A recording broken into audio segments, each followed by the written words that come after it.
and Heels podcast.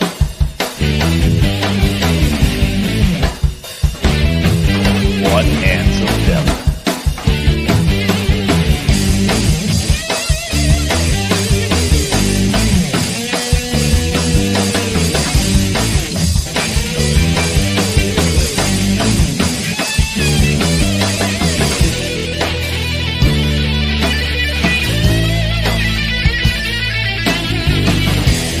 Your host, Jack Purcell.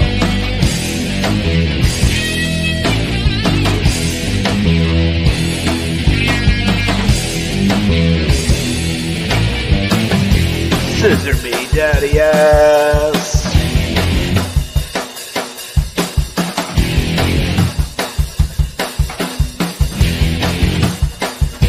Louis Perry, here comes. Don't forget to subscribe and click the bell. Faces and Heels podcast.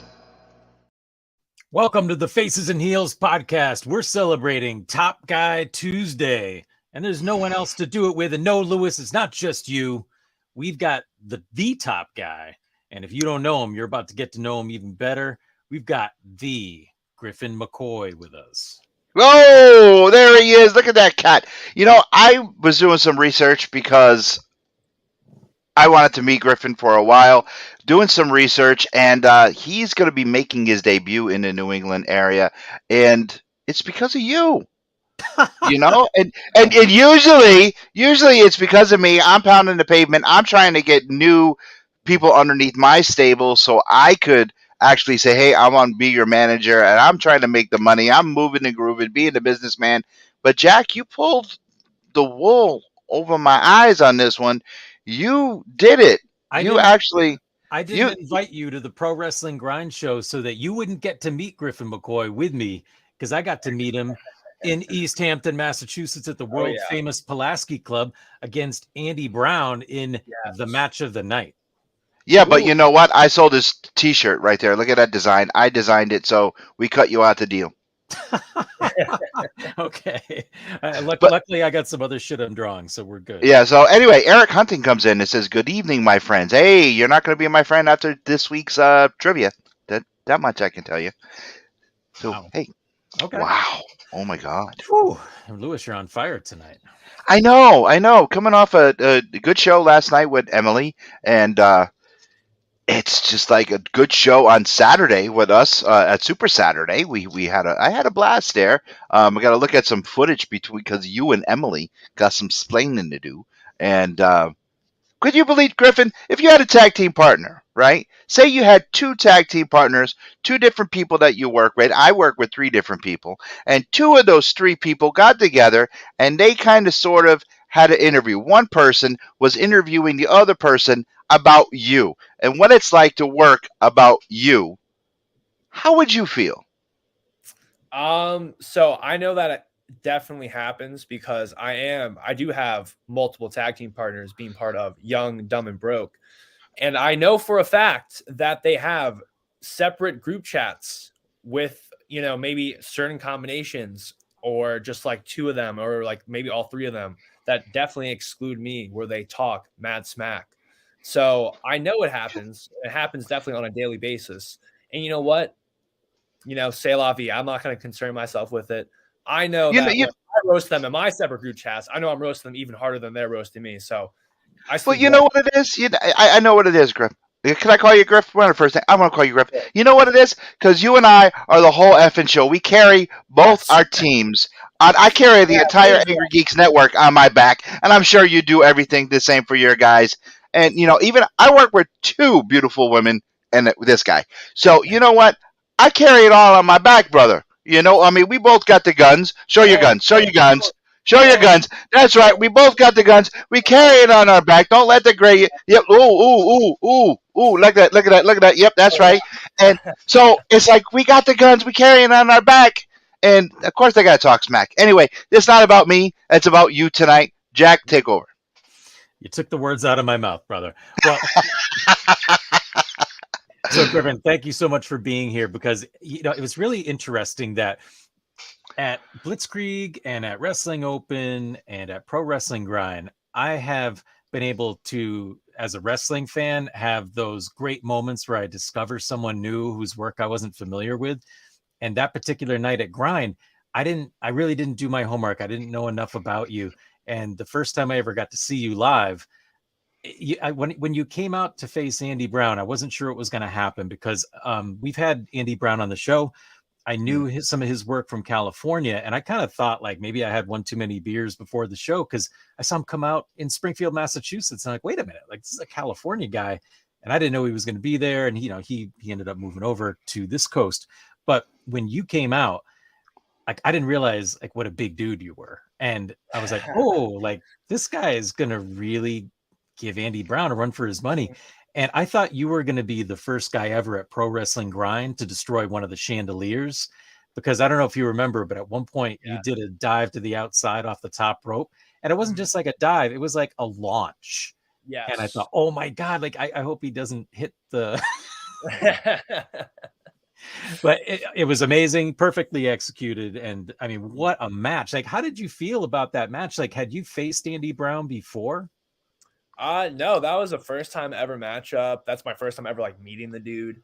But like he's from obviously the West Coast. I have lived in the Philadelphia area for like the past like 13 years, but originally I am from San Francisco, California. That's where I was like born, and I lived there till I was like 7.5, and then like halfway through second grade, I moved to San Diego, California, and I was there for a few years, and I moved to Philly when I was 10. So we both have that like West Coast connection, but obviously like we're both kind of transplants in the same way. Like he just moved, but I like moved when I was younger. But there is still that like, there is like a difference between West Coast and East Coast and just like people in general. But that was the first time I ever met him.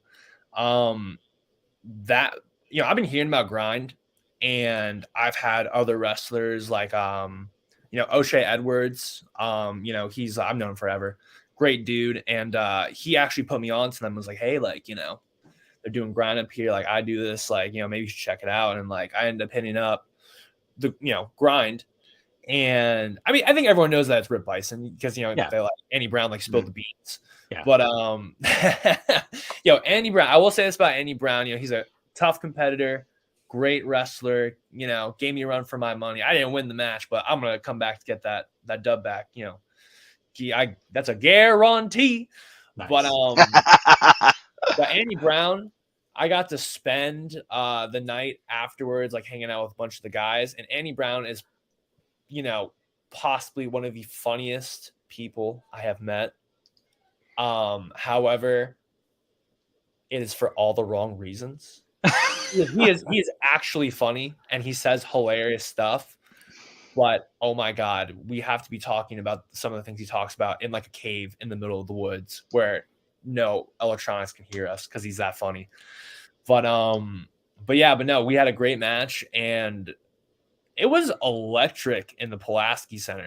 Like I didn't realize that venue, and like they packed it out too. It was a great show overall. Like the whole show. Like I watched the whole thing after my match with the first match. Money place to be on the card, but I got to watch the whole thing. All the matches were great. The crowd was great for all of it. I interacted with a lot of fans, and like a lot of people came up to me saying like, oh, yo, like I didn't know much about you before this, but like I really hope you come back. And I'm pretty sure I will be making my return probably after I come back from my tour of Europe in June. I'll be making my way back to Grind Pro Wrestling, which I'm very happy about. But yeah, match was great. We killed it, tore the place down. I got the "Please come back" chant. They clapped when I shook my booty a little bit. So, I'm very excited to come back. Yeah, I mean, honestly, I remember I was kind of fanboying out. I was like, "Holy crap, that was awesome!" And I'm like, "You must tear it up everywhere you go and make all these new fans." I mean, that was a big deal. Yeah. Like that crowd was super hot, and I think it was the biggest crowd I've ever seen at Grind.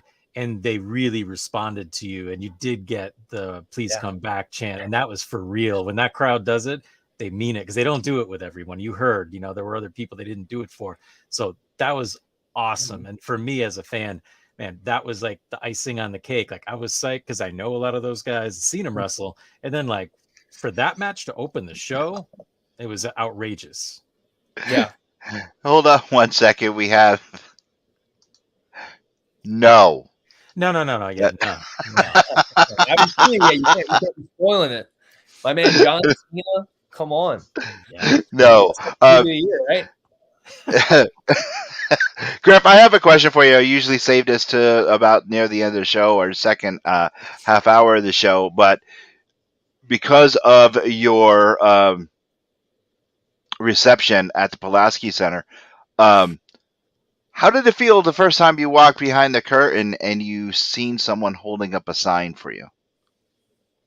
And do you Um, remember what it said? Ooh, do I remember what it said? You know, I think the first sign for me was probably, I wasn't really a nice guy in the first like 3.5 years of my career. And I received a lot of hate, from fans, and deservedly so. I was a bit of I wouldn't like me neither at this point. But I think one of the first signs I got was probably like a Griffin, like you suck, like or like, maybe it's like a picture of me, like an 8x10, like someone like doodled on, like, like drew a wiener on it or something like that. Like, I don't think my first sign was very positive. Like I think I might have gotten some like people like made things for me and like give it to me like after a show. But like no one's like, I don't think my first sign was ever like a let's go Griffin. Like, no, it was like Griffin sucks, or like, just something.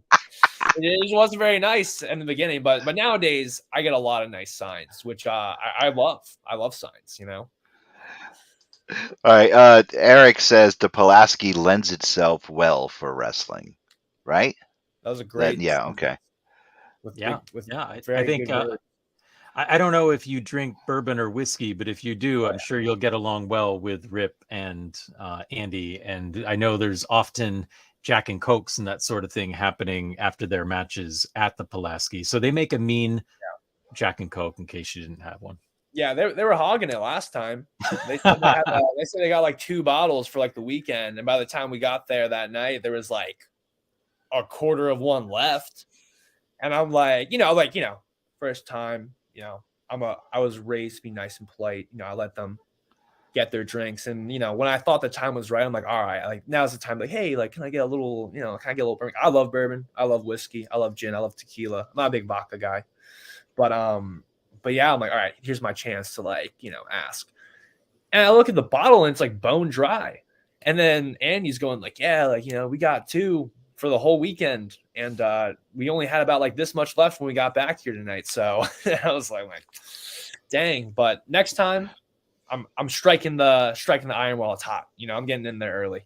Definitely. Yeah. You got some tough competitors when it comes to the bourbon and whiskey. So good experience, good information, because I can't imagine you won't be back. And like you said, you're doing a tour of Europe. How long is that going to be happening? Yes. So I am leaving May 31st, which is next Wednesday, and I will be gone. I think my flight home is June 27th, so just like slightly under a month. But yeah, I'm going to be based, this is in partnership with CCW and WXW, and they've done this kind of thing in the past before, but this is like the first time in a while, especially since the pandemic. And yeah, we're going over for a month, me and I think about 12 other members of our roster, and we'll be based in like right by their like new training facility, which I hear it has like, like weights, MMA gym on top of like wrestling, like ring and all that stuff. So I'm super excited for that. But I know we're going to be wrestling in the UK as well. We just had a show got set up for Pro Wrestling Holland, so I'll be in Amsterdam. Nice. Yeah, so I'm going to be there for the entire month, and it's my first time overseas. I've wrestled in Canada before, so I've done international, but this is like really international, so I'm very excited. That's fantastic. I mean, the WXW champion is going to be at Grind on this Friday, so Ava Everett is going to be against Becca this Friday. Yes, at Grind. So that's interesting. Is she also going on that tour with you? Do you know? I don't think she's going to be going like with us per se, but she might be over there because I know they have 2 really big shows, June 17th and June 18th. It's like Oberhausen and I forget the other name. It's equally German, but she very well could be there. So, right on. I've known Ava for, she knew me when I was a young delinquent who was getting nasty things written about him. So, but it's awesome to see her like, come into her own and like, obviously win a pretty major championship. So, yeah, no, for sure. And I mean, as long as she can keep it, as long as she can keep it against Becca. Right, because Becca's no slouch. I mean, she had an incredible match with Davian, like the first ever grind show. That was the show stealer. Like Becca and Davian was insane. So yeah, I mean, for sure, can't look past her at grind. Would you consider CZW to be like your home promotion? Yes, 100,000%. I'm even wearing my sweet best of the best 2023 shirt that I got with my name on the back. I can't really turn too much. I just did squats, but yeah, CZW is my home promotion. That's, where I started training. I started training there when I was 18 years old. And I've been there ever since, and it's doing me pretty well. So, I do in fact bleed black and yellow. Nice. Not literally though, figuratively, but still, right. Yeah, I mean, we have seen you bleed a few times. Now it's usually the other guy bleeding, but I remember the JD Drake match that you had was pretty brutal. Like there were some pretty crazy exchanges. A lot of your matches, it seems like you're welcoming like chopping contests and like you're into that idea of like just toe to toe. Yeah, I say this a lot about myself. People are like, hey, like Griffin, describe yourself in a couple phrases. I describe myself as ultra competitive. And, that just might sound like a cool combination of words, but I think I really do have a competitive problem. Whereas, in my personal life, like my friends don't like playing video games with me anymore. Like they really don't. They don't enjoy it, because like, especially like, like UFC or like 2K, like NBA or like WWE, like whatever. Like I am naturally gifted at beating people in video games. And I've beaten some pretty impressive people before. I've beaten Sammy Callahan before in WWE 2K. I've beaten Rich Swann more times than I can count. Like I've beaten some like notable gamers within the wrestling gaming community. And, it goes to like, just like playing basketball too. Like anything, I tend to get very, into it. So, when it comes to the wrestling ring, it is not too much different. Like I really do want to see if people can like really give me their best shot, and like, we'll see what happens. Like, I'm a student of the game. I love watching everyone. Like I have people I looked up to, and like, like hell yeah, I want to see if JD Drake chops as hard as everyone says he does, and he does. He definitely does. He definitely does. So don't tell JD Drake that Griffin McCoy is out here to like pooping on his chops. Like.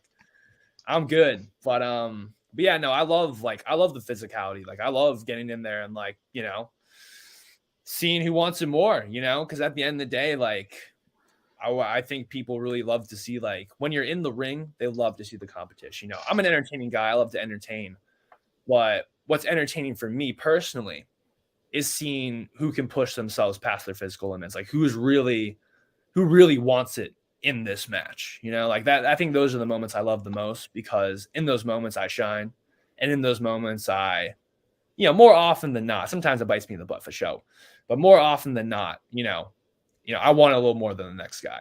And I think that's what makes me so successful. Do you think with that notion, you bring out more from your opponent? Yes, 100%. Maybe like a year and a half ago, before I really started like wrestling, like when CZW like came back and I was able to get like these bigger matches. At first, I don't think people really understood, like why I wrestled the way I was, or like what, like kind of what I just explained. But over like the past, like I would say like 6 months, like I have like people have come with that expectation. So like beforehand, like, I would bring it out of them for sure. But I don't think they were expecting that at first.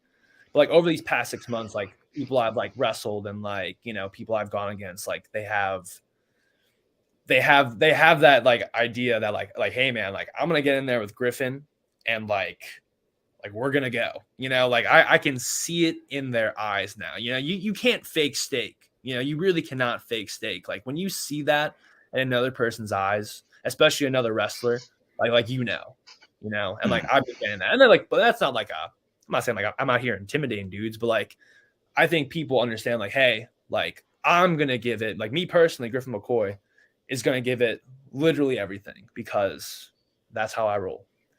And if you don't give it everything right there with me, it is going to be a very rough night for you. You know, in terms of just like, not in terms of just getting beat up, because you're going to get beat up regardless, but in terms of like, like I think even the crowd, like I'm going to win over the crowd, like I'm going to get them.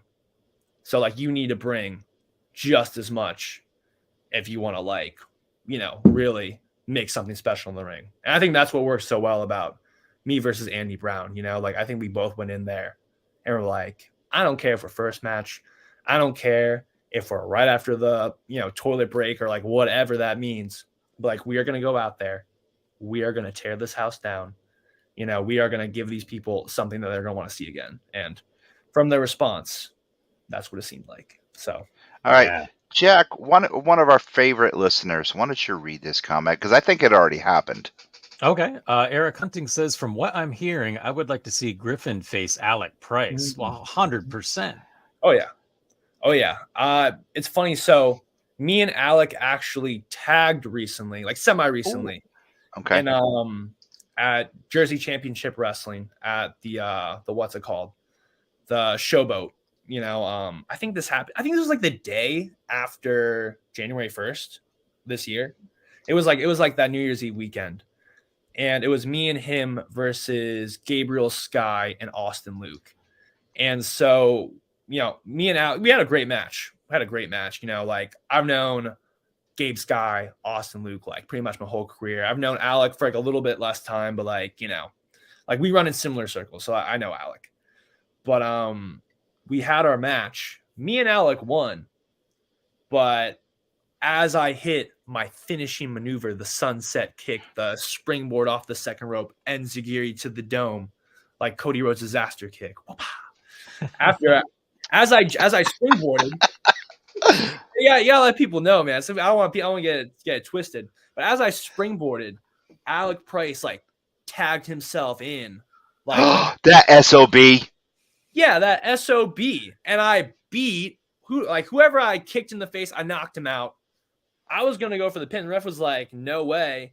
Alex scurried on over because, he's not, he looks a little bit like a mole rat, so it fits. And he, stole the cover, which is like fine in the long run. Like we got the win, but like, like it's a media and video driven world out here nowadays. And so like when that gets posted all around, like, and it's just like Alec can like clip that and just show himself getting the win and like, like screw me out of it, like I don't know. I think that's a little uncalled for. I've been one to do some devious tactics. I get it. I'm just trying to put some good karma on myself, but like I'm not above it. But at the same time, you don't gotta do it. Yeah, you know what we have to say about that? Hey, congratulations! Somebody famous now hates you. How about that? That's what we have to say about that. Perfect. Jack, you shouldn't say bad things like that, though. You're right. Eric Hunting says, very Alec Price thing to do. Yeah. Sounds to me like we need a one-on-one match to settle this and make it clear. Yeah. I mean, like I don't got money for that match, but I'm pretty sure someone out there does. And, I'm pretty sure either from 5 people to 500 million would enjoy that match and would pay good money to see it. I'd be front row. Again and again and again. For sure.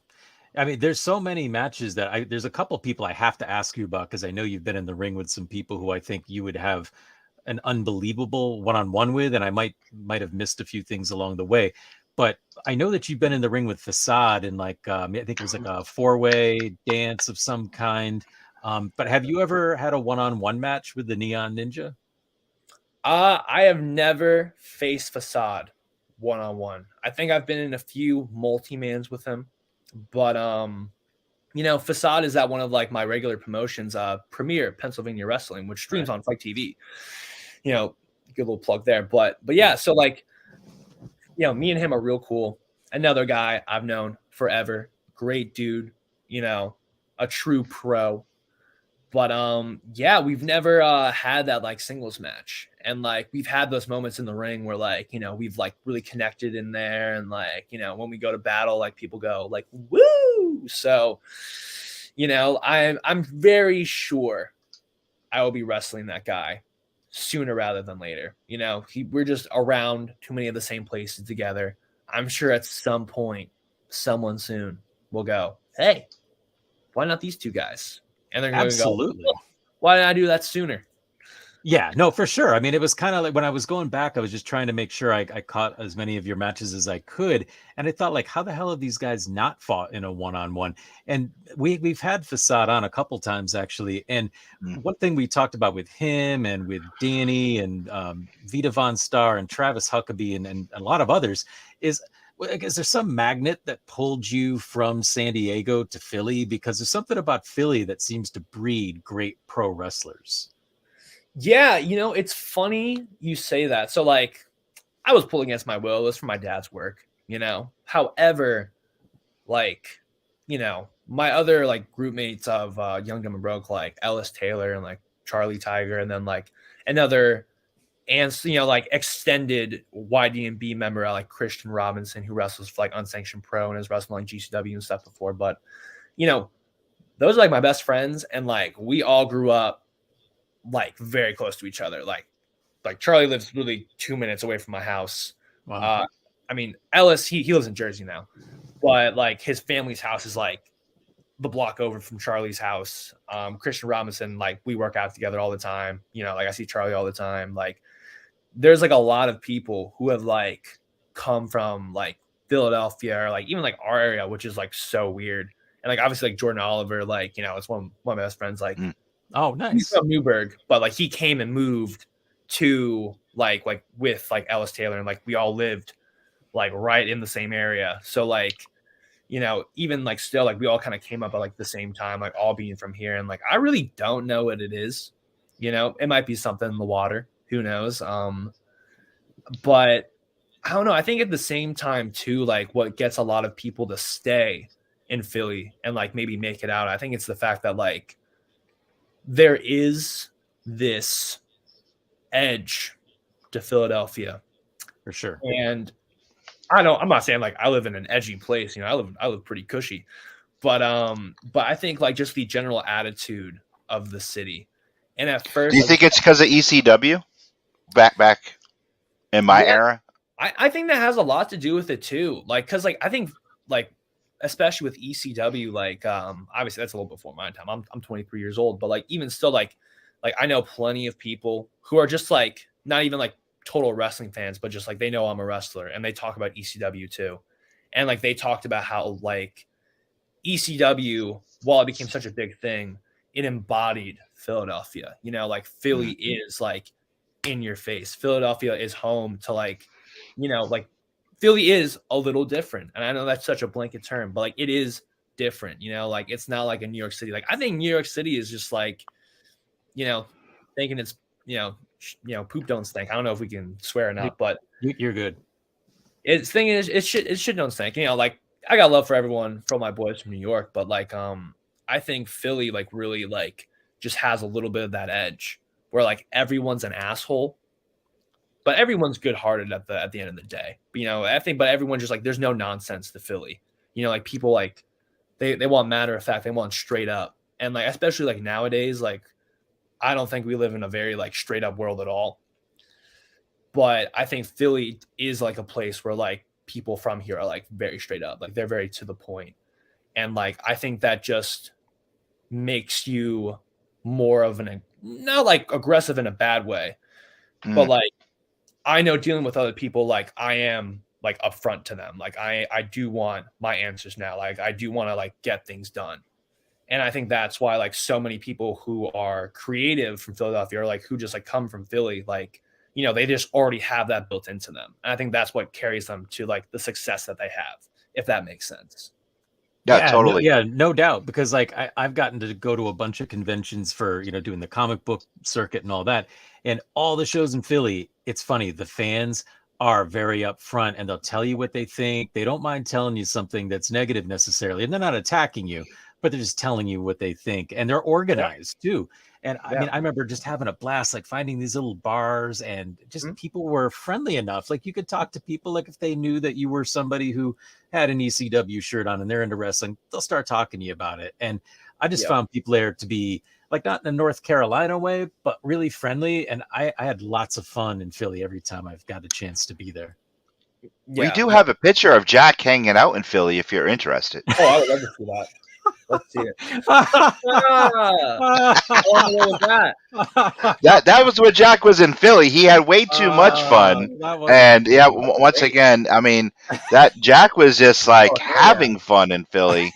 And I don't know what bar he went to, but yeah, he was in Philly. So Yeah, no, that's not uncommon. Like, there's a fan who goes to 2300 arena a lot. Like, I don't know if you ever see like a 2300 like video, like whatever company, but he always dresses like Hollywood Hulk Hogan. yes. And he's always front row. And like maybe you've seen him, maybe you haven't. Sometimes he does like, like 80s Hulk Hogan, but like, always Hollywood Hulk Hogan, So like, hey, that ain't nothing crazy, like that fits right in here. So Totally. That's awesome. Eric Hunting has a good question that we have a good answer to. You probably have more good answers. But Eric Hunting, big listener, big fan. Do you have do you have your eyes on any other New England promotions? Oh, for sure, Eric Hunting. I have my eyes on a lot of pies. I'm a hungry boy, but but yeah, obviously. So like, what's really cool now that like once I get in to New England, because like it's close. I'm Philly. That's not far at all. But like 4 hours. 4 hours. 4 hours. That's 4 hours. I just did the drive 2 weeks ago. 4 Yeah. hours. For a wrestler, 4 hours, easy money. I think 4 hours is easier than 2 hours for real. But yeah, but like, even though it's close, like even though people say territories aren't really a thing, I think territories are very much a thing. There's clustered, it's tri-state areas, for here it's Pennsylvania, New Jersey. I would even say like I would kind of say New York, but like even New York is kind of like a bubble into itself. But like, you do kind of have to like pop into that bubble. And like you kind of gotta like when you pop in, you better grab a hold of that thing because like everyone's trying to like pop into these bubbles and like it doesn't work for everyone, but luckily it has so far. But yeah, but once I obviously grind was like my first one. I was like all right, like if there's one that I think I can like get a foot in, it would be grind, and it worked out beautifully. Obviously now, thanks to my good friend Jack Purcell, Blitzkrieg was another one I had on my list, and I'm knocking that one off too. And I think it will go just the same as grind because I'm in there with, not just my boys, Jordan Oliver and Charlie Tiger, but the Miracle ones, like Kylon, Ichiban, and number one, which that's a little translation. So of course you got to say that. But of course you got to say that. And Dustin Waller, I almost forgot his name. I obviously know who he is. But yeah, like we're gonna go out there and like, come on, that's a no-brainer too. You got 6 young studs out there who take their craft very seriously and want to go hard 100% of the time. That's gonna be good. But other than that, Limitless. I have been to Limitless to like help out or whatever, but I've never wrestled there. But I think very soon I will be pulling up, at least just pulling up, and then obviously Beyond Wrestling. Like I have so many.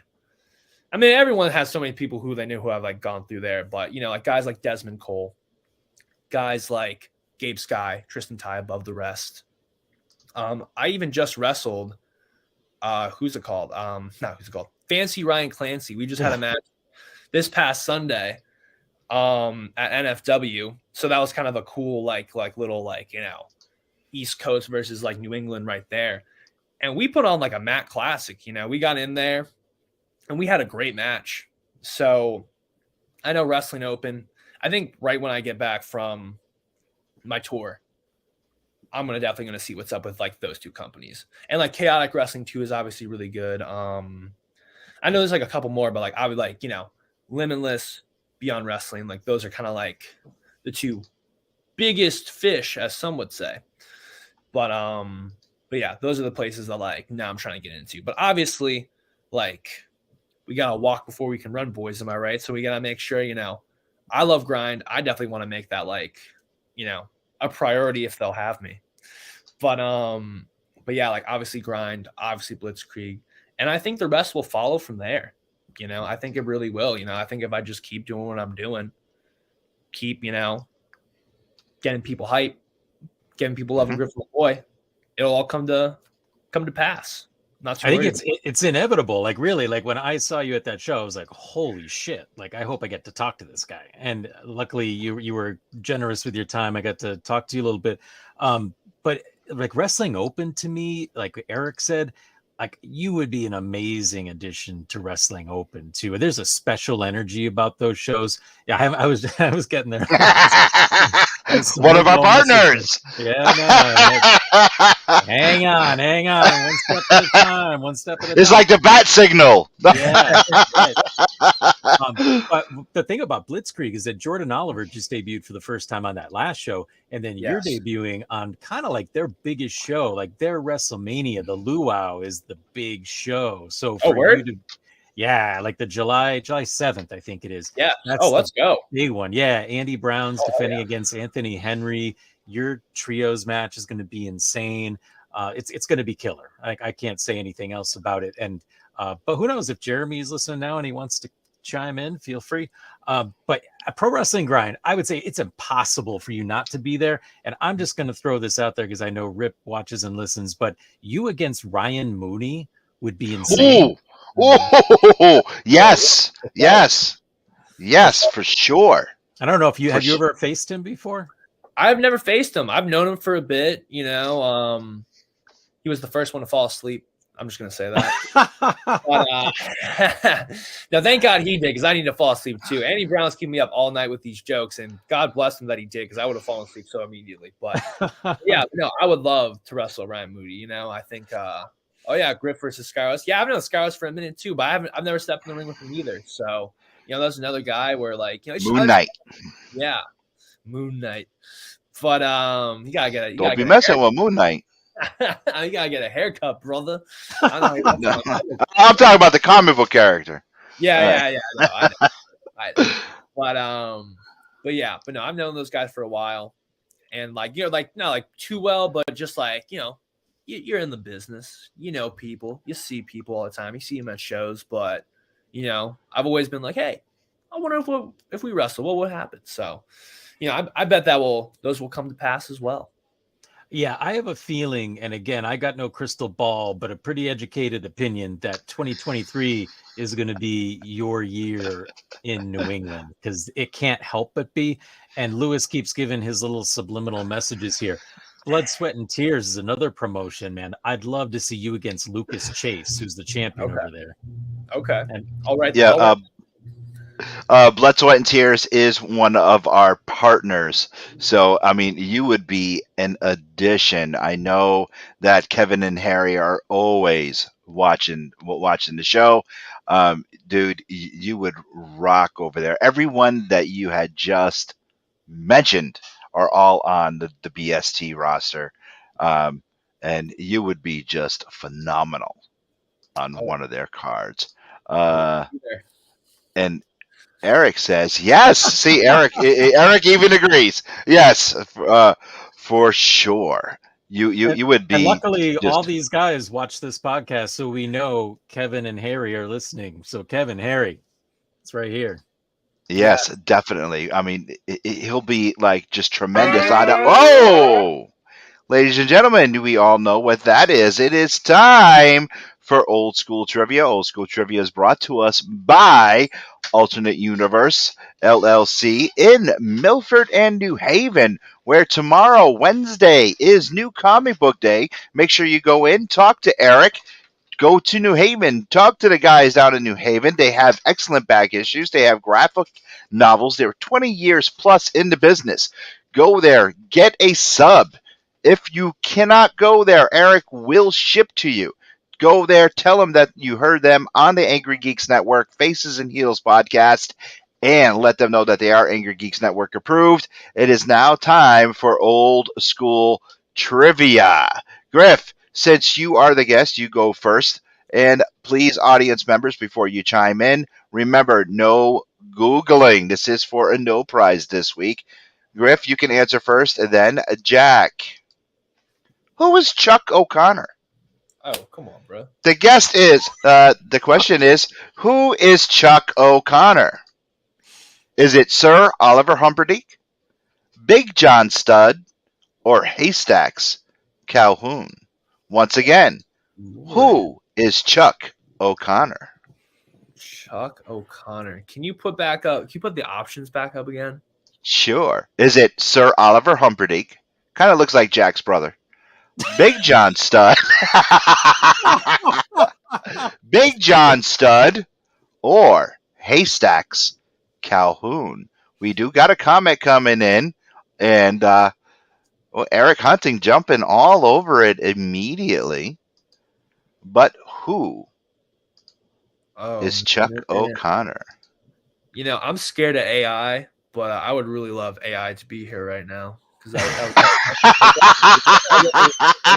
Remember, no Googling. No Googling. All right. I'm going to say Haystacks Calhoun because his last name starts with a C. And you know what? Okay. I feel like that's. I really have no clue. It's Sir Oliver Humperdinck. I've never even heard this guy. You are. No, I'm sorry, Griff. You are wrong. Oh, Jack. God. I got to say, I'm using the same logic as Griffin. I'm saying because of his name, O'Connor, Oliver, it's Sir Oliver Humperdinck. Sir Oliver Humperdinck. And that goes for Eric. Eric Hunting as well. No, the answer is Big John Studd. Now, here is the killer. Chuck O'Connor is not even Big John Studd's real name. Chuck O'Connor was his first wrestling name. It was actually a trick question. When he became Chuck O'Connor, it was the first time that the WWF had Supercard at Shea Stadium when it was Bob Backlund versus Pedro Morales at Bruno Sammartino versus Pedro Morales, at Shea Stadium. Big John Studd wrestled as Chuck O'Connor and actually lost the match. So no. Sorry, guys. You all suck. And Eric Hunting, son of a biscuit. Once again, I told you were going to lose tonight, Eric. Anyway, as everyone calls me, I am a fountain of useless information, and I'm Louis Perry.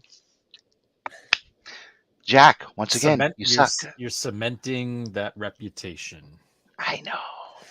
Oh. Now, for Griffin, let me explain who Sir Oliver Humperdinck is. Sir Oliver Humperdinck was a manager. He was a pro wrestler turned manager all throughout the late 70s, all through the 80s, and he actually managed Bam Bam Bigelow. Wow. You know what? And Emily comes in and says, "Oh, Louis, come on." I am. Thanks for joining us. Hey, what are you going to do? I don't know. Wait for next week for revenge, I guess. But anyway. Yeah, maybe. Okay. You got us. But here's a question for Griffin, getting back to focusing on our guest. So I know you're busy. I mean, obviously you're in the gym a lot, you're maintaining your physique, you're booking your own stuff, you're doing all the stuff that needs to be done to be an independent wrestler. But do you have time to regularly watch wrestling? And if so, like what is it that turns you on? Like what do you watch every week? Hey, don't ask him what turns him on. That's kind of personal.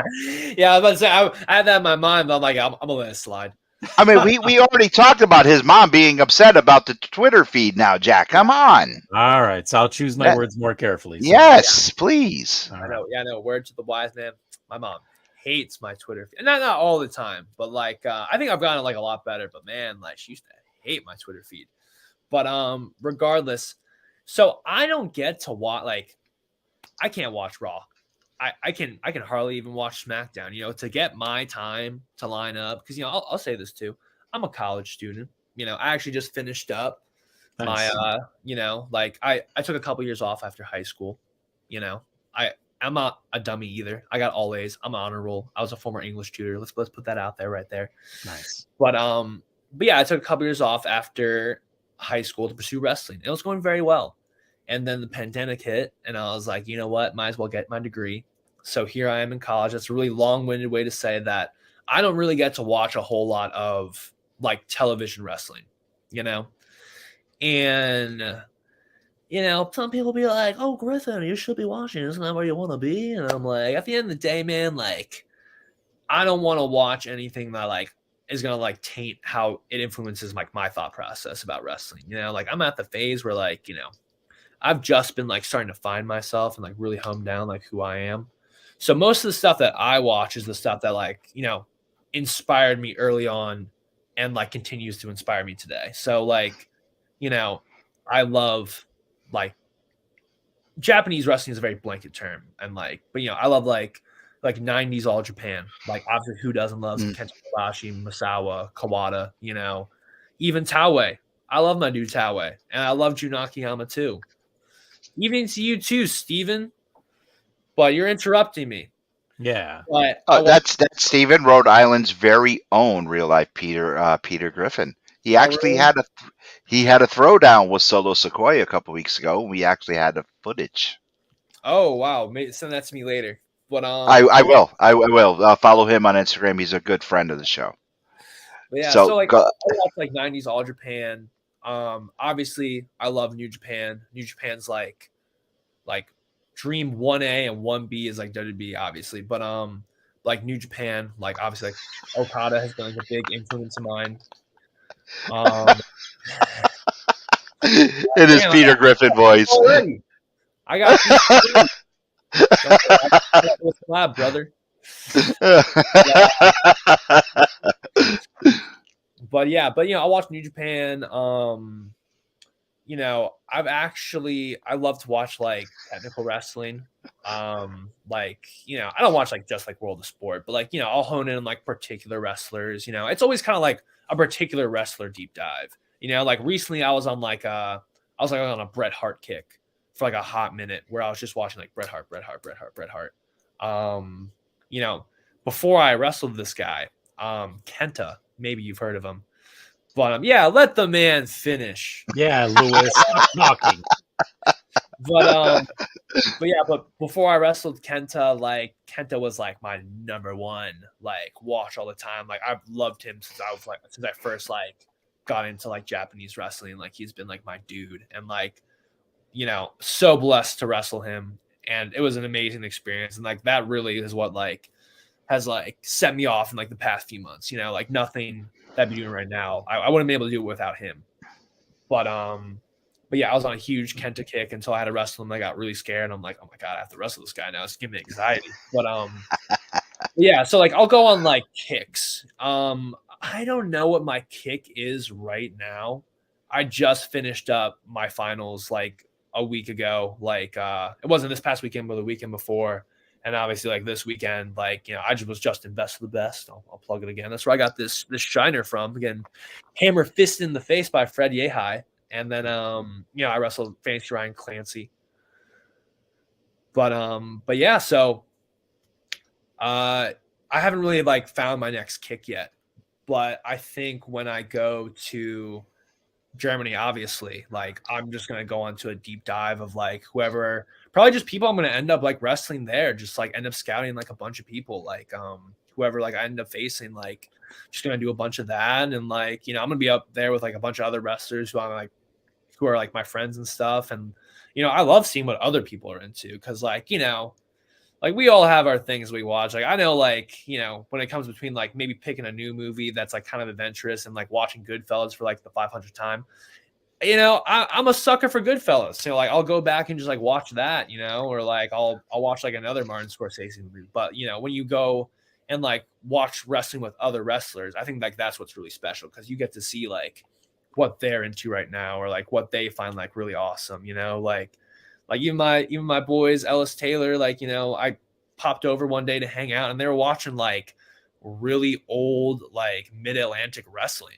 you know, they were just on like a kick.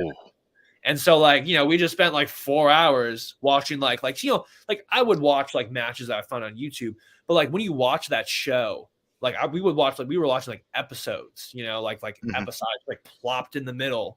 And like you just saw how like, they like did wrestling shows and like that's way before my time.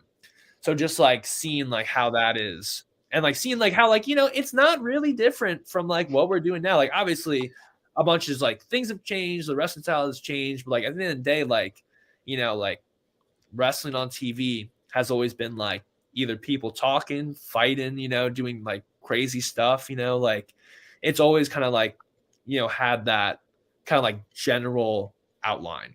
And that's like the really cool thing to see, like, like I knew it wasn't gonna be that different, but like not really watching that for most of my life and like being able to see how like they did everything. Progressed. Yeah. How it progressed. Exactly.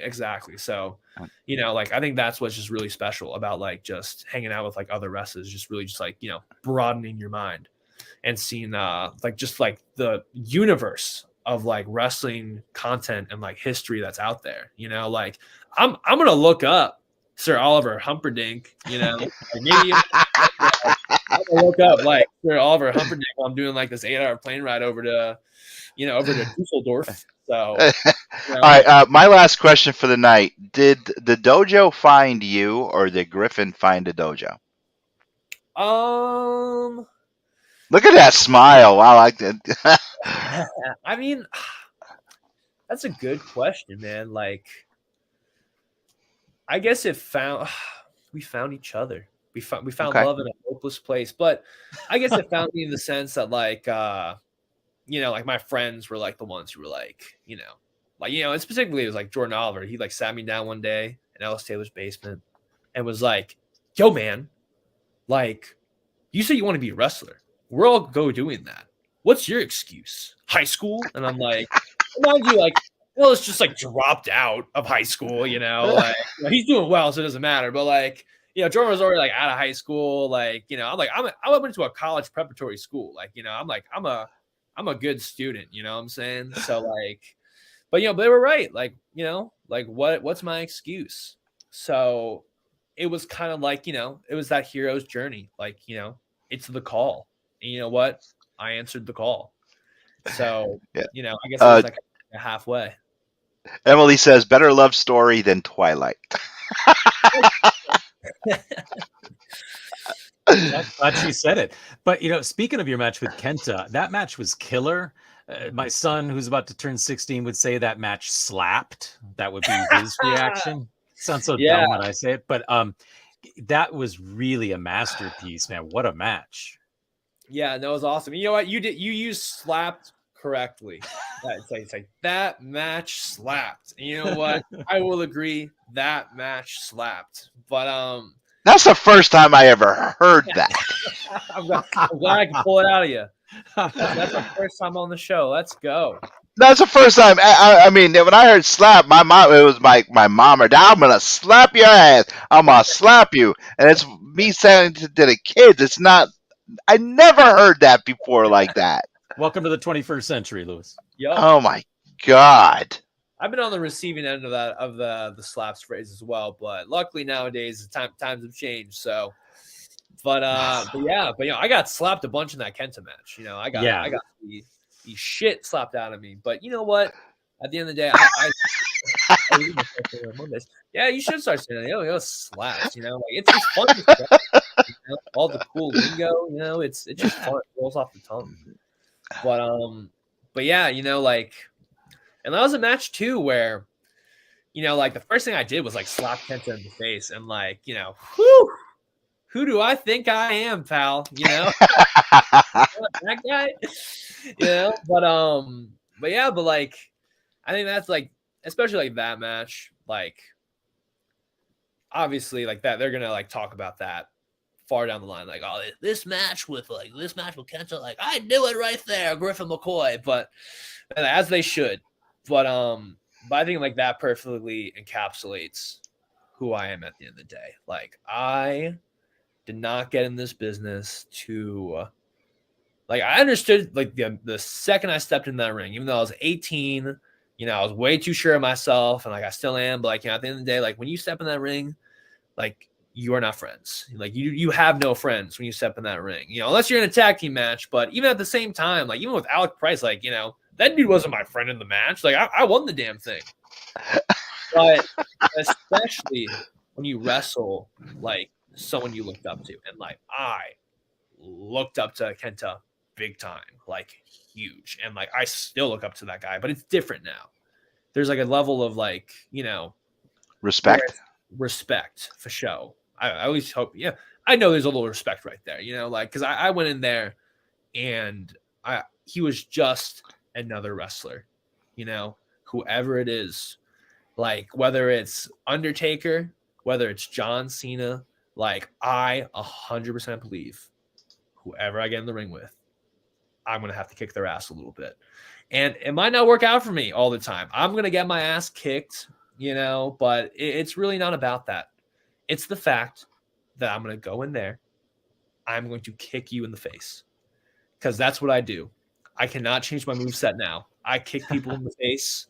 I hit them with pain on people, like I can do all, I fly a little bit. I'm a very good technician, but at the end of the day, you are going to get hit by Griffin McCoy. I'm going to have to kick you in the face. That's going to get some people very angry, and they're going to want to. And you know what? You can ask, as JD Drake, did to me. That dude like moonsault on my face and busted my nose. He chopped me to hell. But I'm going to even Fred Yehi just like bruised me up. But like I got in there, I stared him down, I talked trash like I do.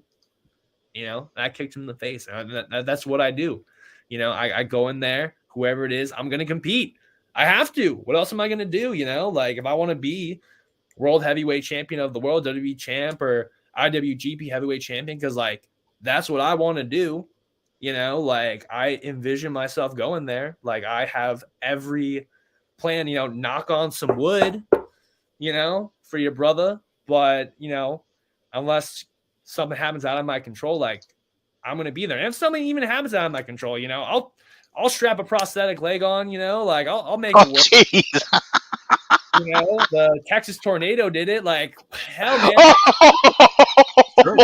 That guy, he's a G. He did it. He said, hell high water, I'm getting in that ring. And you know what? He was still lit. So I'm going to go there and I'm going to do my thing until I can't anymore, because, I can either do that or I can give up and just be not happy for the rest of my life. And you know what? I'd rather die in the ring than like not be happy with the rest of my life. We're not on this planet for very long. So you know what? You might as well go out doing something you love. And I'm willing to go out doing something I love. So why not? Thank you. That was a great way to end this hour, Griff. Please tell everyone where they can find you on the social media, and let's all go to his Twitter for sure and see why his mom's so mad at him. Go ahead. Yes. No, I've done a good job of bearing it recently, but I am at the Griffin McCoy. I will spell it for y'all. THEGRIFFINMCCOY.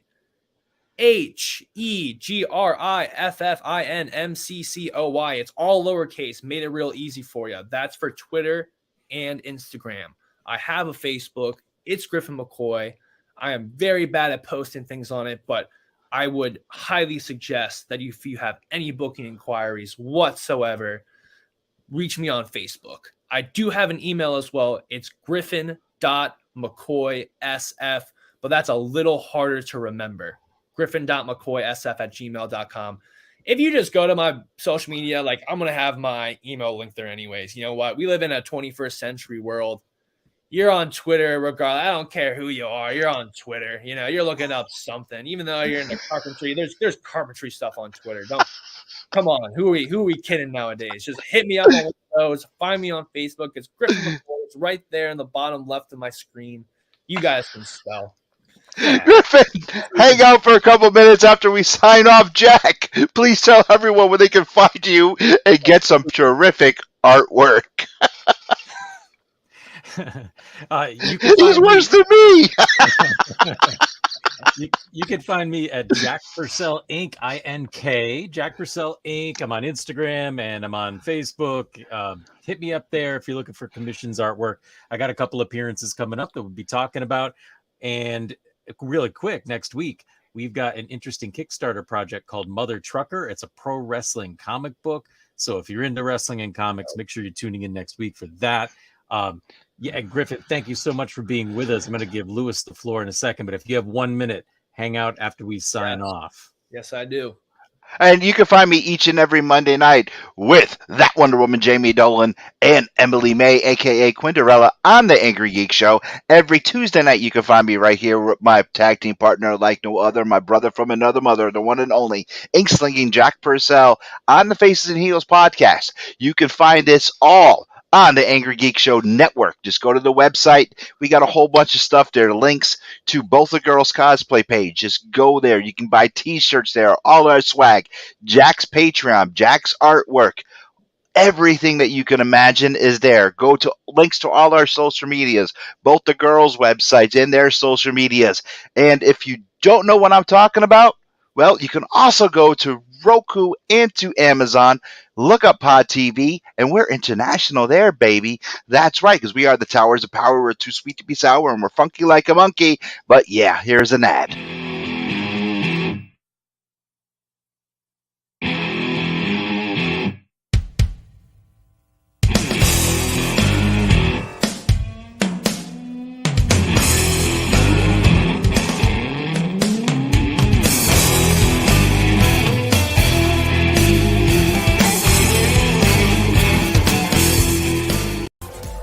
You have been watching The Angry Geek Show on Pod TV.